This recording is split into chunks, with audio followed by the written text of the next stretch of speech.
تو پہلی بات تو میں نے آپ کے سامنے یہ عرض کی کہ قرآن مجید میں اکثر و بیشتر اسلام اور ایمان اور مسلم اور مومن مترادف اور ہم معنی الفاظ کے طور پر مستعمل ہے۔ البتہ اس میں ذرا ایک پوائنٹ اور نوٹ کر لیجئے، اور اس کے ساتھ ہی دو جوڑے اور بھی ہیں اصطلاحات کے کہ جن میں یہی نسبت ہے، اور وہ نسبت کیا ہے؟ عام اور خاص کی نسبت ہے۔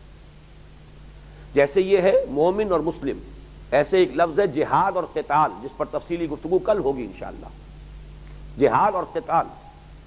اسی طرح ایک جوڑا ہے نبی اور رسول۔ یہ تین جو ہے پیئرز ہیں اصطلاحات کے، قرآن مجید کی بنیادی اصطلاحات کے تین جوڑے ہیں۔ ان تینوں کے مابین جو ہے دو فرد جو ہے ایک ایک جوڑے کے، ان میں وہی نسبت خاص اور عام ہے، یعنی مومن خاص ہے، مسلم عام ہے۔ ہر مومن تو لازماً مسلم ہوگا، ہر مسلم کا مومن ہونا ضروری نہیں ہے۔ اسی طریقے سے قتال خاص ہے، جہاد عام ہے۔ قتال تو لازماً جہاد ہے، لیکن ہر جہاد لازماً قتال نہیں ہوتا۔ اسی طرح رسول اور نبی ہے، ہر رسول تو لازماً نبی ہے، لیکن ہر نبی رسول نہیں ہوتا۔ نبی عام ہے، رسول خاص ہے، جہاد عام ہے، قتال خاص ہے، اسلام عام ہے، ایمان خاص ہے۔ اب دوسرا نقطہ یہ نوٹ کیجئے، قرآن مجید میں بعض ایسے مقامات ہیں جہاں دو ایمان سامنے آتے ہیں۔ اب آپ اس کے ایمان کے دو پہلو کہہ لیں، ایمان کی دو قسمیں کہہ لیں، ایمان کے دو درجے کہہ لیں، ویسے تو ایمان کے کمیت کے اعتبار سے تو درجوں میں بے شمار ہوں گے درجے۔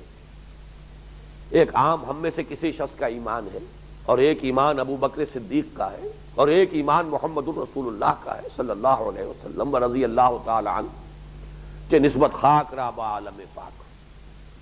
خیر ہمارے ایمان کی تو کسی عام صحابی کے ایمان سے بھی کیا نسبت ہوگی، لیکن خود صحابہ میں بھی ظاہر بات ہے کہ فرق مراتب تھا۔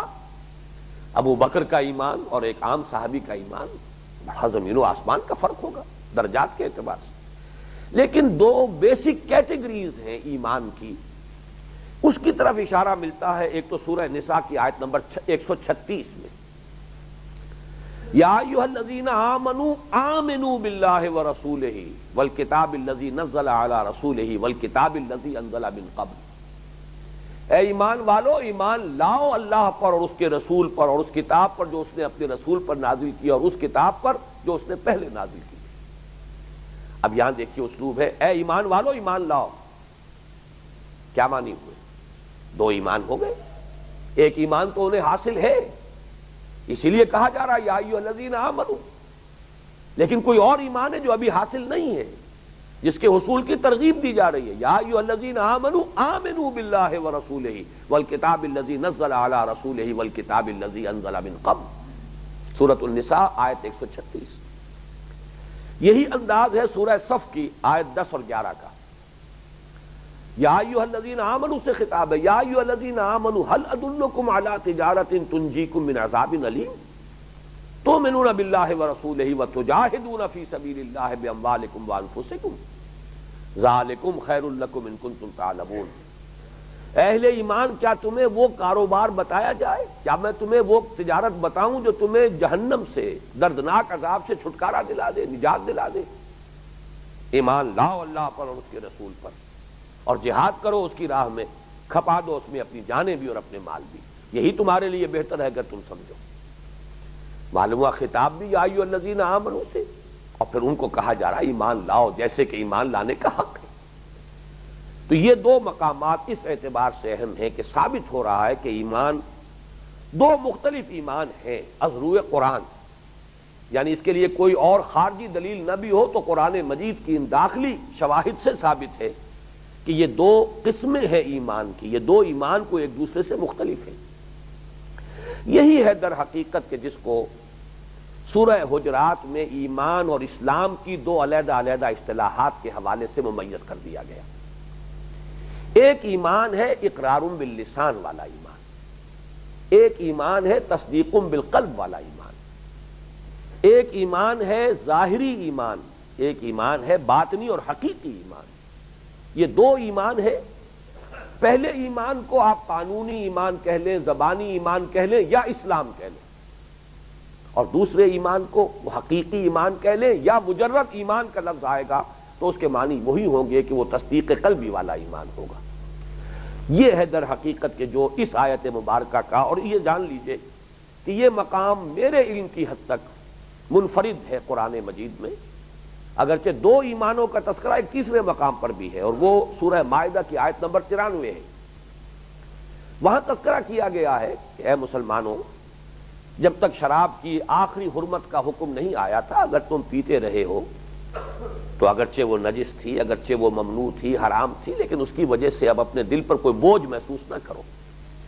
اس لیے کہ جب آخری حکم آ گیا تو مسلمانوں کو بڑی تشویش ہوئی، یہ اگر کوئی نجس شے تھی اور یہ اتنی ہی بری شے تھی تو ہم تو پیتے رہے، ہمارے تو وجود کا جز بن چکی، ہمارے اندر جو ہے اس کے اثرات گویا کہ قائم ہو گئے۔ اس تشویش کو رفع کرنے کے لیے فرمایا گیا لیس علی الذین آمنوا وعملوا الصالحات جناح فیما طعموا، وہ لوگ کہ جو ایمان لائے اور جنہوں نے نیک عمل کیے ان پر کوئی حرج نہیں ہے، کوئی مضائقہ نہیں ہے اس پر جو وہ پہلے کھا پی چکے۔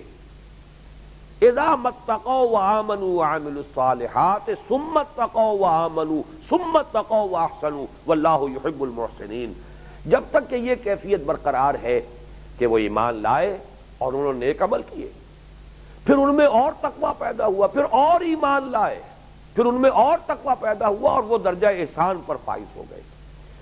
یہ آیت جو ہے آیت نمبر 93 سورہ مائدہ کی، یہ تو بہت اہم ہے اس اعتبار سے کہ یہاں 3 لیولز کا تعین ہو رہا ہے، ایک ایمان پہلا، ایک ایمان دوسرا اور ایک احسان۔ اور واقعہ کے اعتبار سے پہلا ایمان جو ہے وہ در حقیقت اسلام ہے، ظاہری ایمان، قولی ایمان، جیسے ہی کسی شخص نے کہا اشہد ان لا الہ الا اللہ واشہد ان محمد رسول اللہ، اس مومن ہو گیا۔ یہ اسلام والا ایمان ہے، یہ قانونی ایمان ہے جس کی بنیاد پر کہ اسے دنیا میں مسلمان سمجھا جائے گا۔ پھر اگر واقعتاً دل میں ایمان داخل ہو گیا اب وہ حقیقی ایمان ہے۔ اذا متقوا وآمنوا وعملوا الصالحات ثم اتقوا وآمنوا، دوسری مرتبہ پھر مزید تقویٰ ہوا، دل میں داخل ہوا ایمان، اب وہ ہوئے مومن۔ ثم اتقوا واحسنوا، پھر تیسرا درجہ یہ ہے ایمان اتنی گہرائی تک پہنچ جائے، جیسا کہ حدیث جبرائیل میں آیا ہے کہ انسان کی ایک ایسی کیفیت پیدا ہو جائے ان تعبد اللہ کانک تراہ فإن لم تکن تراہ فإنہ یراک، اس درجے استحضار ہو اللہ تعالی کے یقین کا کہ انسان ایسے اللہ کی بندگی اور اطاعت کر رہا ہو گویا کہ اپنی آنکھوں سے اللہ کو دیکھ رہا ہے، اور اگر یہ نہیں تو کم سے کم یہ کیفیت تو ہو، ہر وقت مستحضر رہے کہ میں اللہ کی نگاہ میں ہوں، اللہ مجھے دیکھ رہا ہے۔ اگر یہ کیفیت ہو جائے اور دائمی ہو جائے تو یہ درجہ احسان ہے، یہ بلند ترین منزل ہے از روئے قرآن۔